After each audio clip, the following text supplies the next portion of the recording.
that in my opinion, this scheme of monetization, the way it has been implemented, will hurt agricultural growth in our country, will hurt small industry, will hurt all those people who are in the informal sectors of the economy.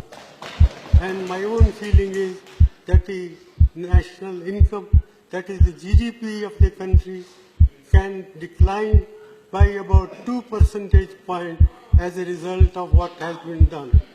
So, in all these measures convince me that the way the scheme has been implemented, it's a monumental management failure, and in fact, it is a case of organized loot and legalized plunder of the government.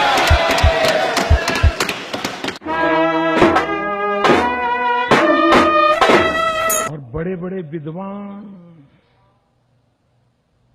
कोई Harvard के, कोई Oxford के, 30-30, 40 साल से देश के अर्थतंत्र में बड़ा मौके का स्थान निभाने वाले बड़े अर्थशास्त्री, उन्होंने कह दिया, कोई कह रहा था 2% जीडीपी कम हो जाएगा, कोई कहता था 4% जीडीपी कम हो जाएगा। भाइयों बहनों, हिंदुस्तान दुनिया की सबसे तेज गति से आगे बढ़ने वाली इकोनॉमी में उसने अपना नाम दर्ज करा दिया है। कल जीडीपी के आंकड़े आए, फिर से सिद्ध कर दिया कि नोटबंदी के बावजूद भी हिंदुस्तान के किसान ने, हिंदुस्तान के नौजवानों ने भारत की विकास यात्रा को कोई आंच नहीं आने दी। भाइयों,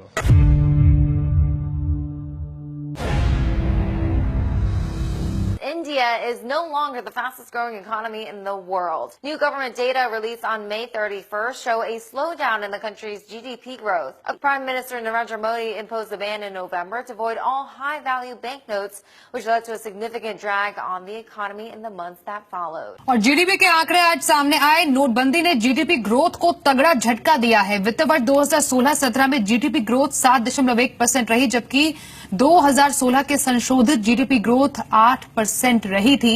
नोटबंदी का सबसे ज्यादा असर जनवरी-मार्च तिमाही में पड़ा है। क्वार्टर 4 में जीडीपी ग्रोथ सिर्फ 6.1% रही है। नोटबंदी के बाद कृषि सेक्टर को छोड़कर सभी सेक्टर के ग्रोथ पर असर पड़ा है।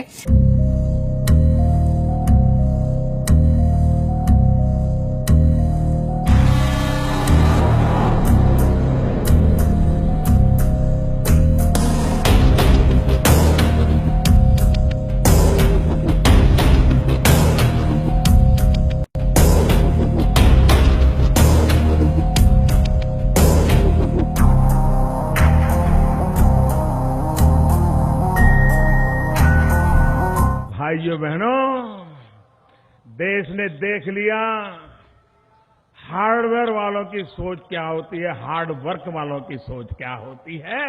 ये देश ने देख लिया